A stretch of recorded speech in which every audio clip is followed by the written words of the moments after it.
Republic of the Philippines, His Excellency Ferdinand Romualdez Marcos Jr.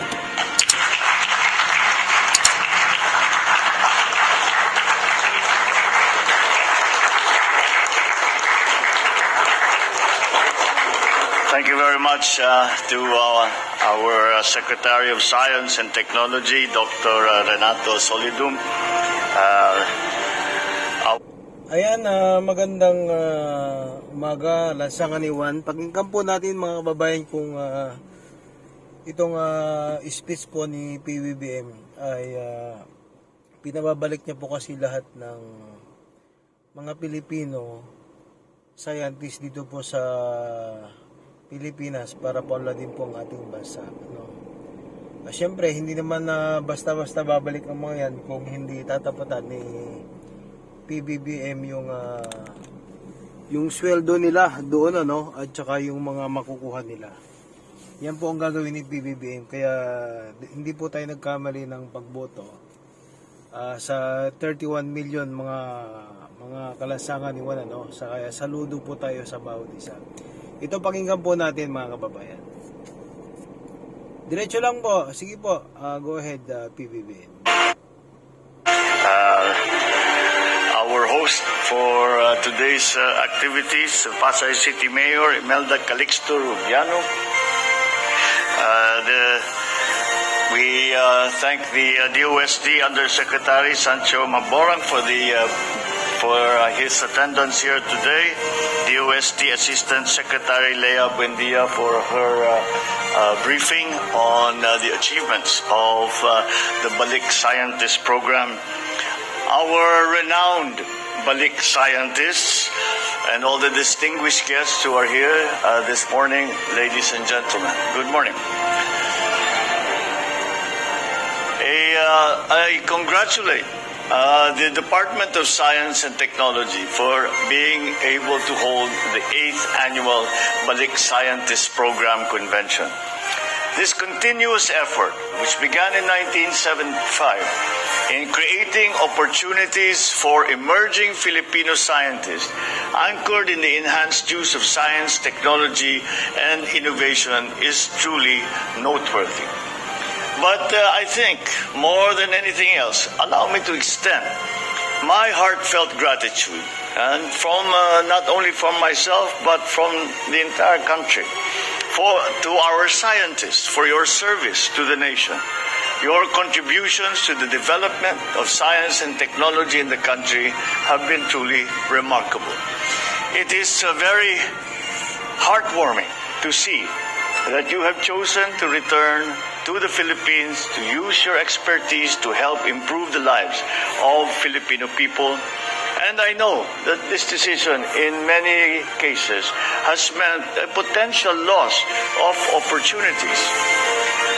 Let the gratitude and support of your government and our people suffice to compensate for your dedication, service, and sacrifice for our motherland. I welcome this year's convention that highlights our Balik scientists' activities, accomplishments, and research contributions in the fields of agriculture, fisheries, natural resources, health, industry, energy, and other emerging technologies.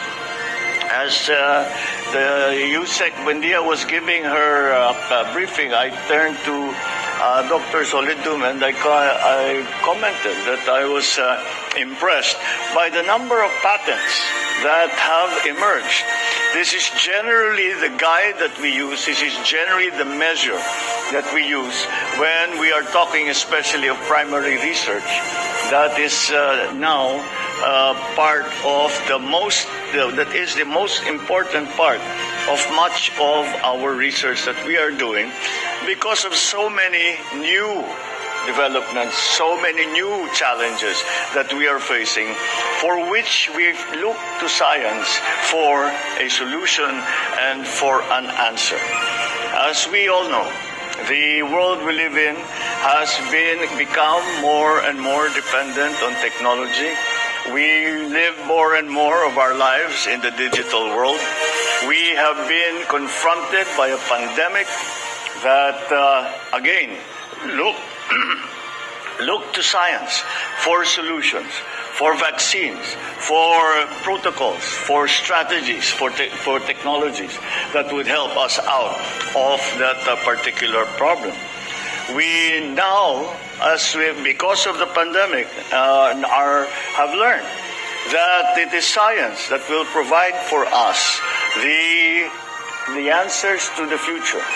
And the accompanying problem of that is the discernment between what is science and what is rumor. That is a problem that we are all facing, ourselves in public lives. You, of course, in the science community, have a great deal to deal with in those terms. But nonetheless, I think we have come to learn better and better. We have learned the lesson better and better, that we must look to science. We must look to raw data. We must look to actual results. We must look to the scientific method for the answers that we are searching for. The climate change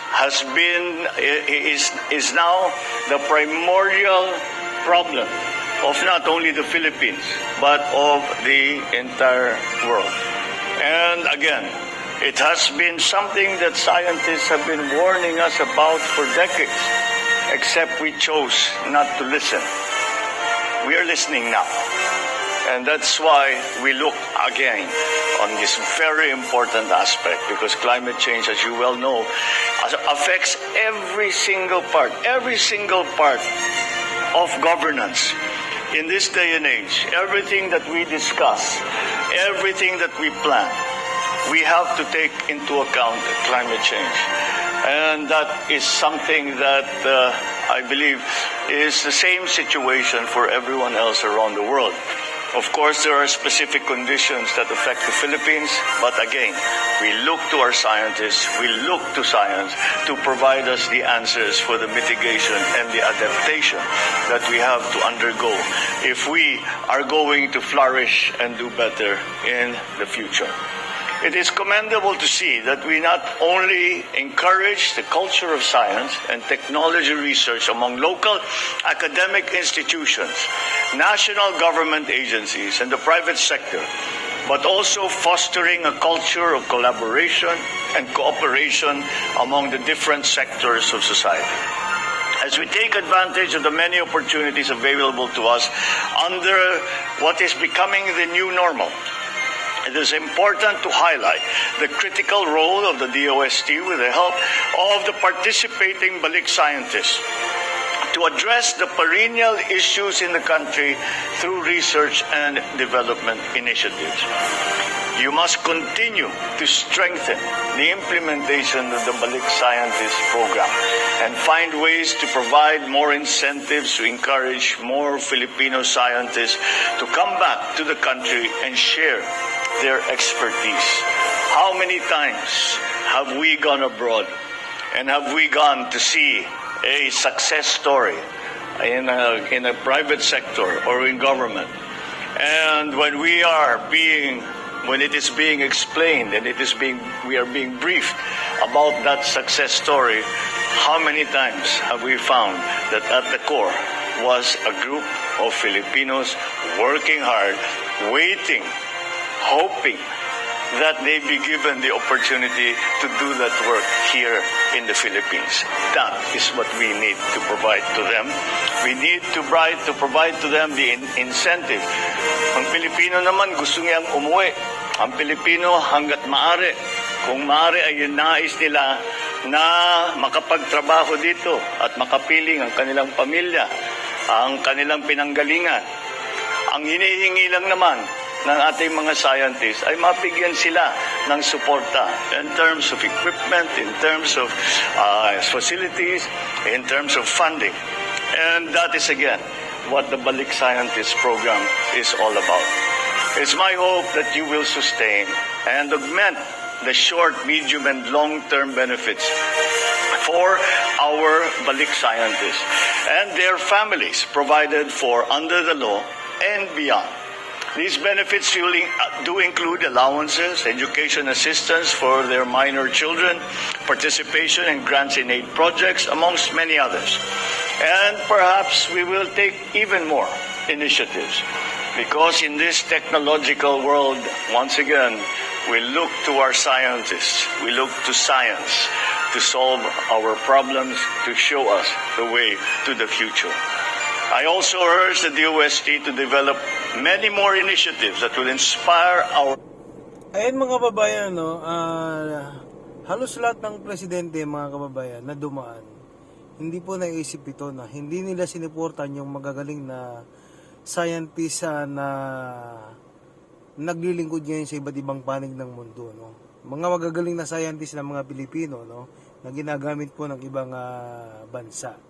Kaya saludo kami sa iyo, PBBM. Ituloy mo lang po yung inyong magandang mga layunin sa ating bansa. Mahal ka po namin, no? Ituloy mo po. Sige po, PBBM. For young people to pursue scientific and technological courses. It is unfortunate that the Philippines, when we are graded amongst other countries, we do not do very well at all, especially when it comes to yung STEM courses na tinatawag. Let us turn that around, and the Balik Scientist program will have a very important part to play, because we can always present to our young people, our young students, look at this Filipino who has made a name for themselves and who has done a lot of good work, and his or her good work has helped very, very many people. You can do this too. Kaya't mag-aral kayo ng science, ng technology, ng engineering, ng mathematics. At that will be that role that they will play as a model for our young people is not an unimportant factor. So let us also encourage our young people by showing them what a career in science, research and development, in what the work that is being done by our Balik scientists, and to motivate them and to inspire them and to explain to them that you can do this too. I urge you to fully support all the research projects and the inventions that our Balik scientists bring. Let this platform, as well as other programs, inspire the younger generation of Filipino scientists to dedicate their talent, their knowledge, and energy for the nation. You may always be assured that I and my administration will extend all support in making science and innovation an instrument of progress and prosperity for the Filipino. I suppose you... Ayan mga kababayan, no, sana napakinggan po natin yung speech ni PBBM. Maraming salamat po, magandang umaga po sa inyo lahat.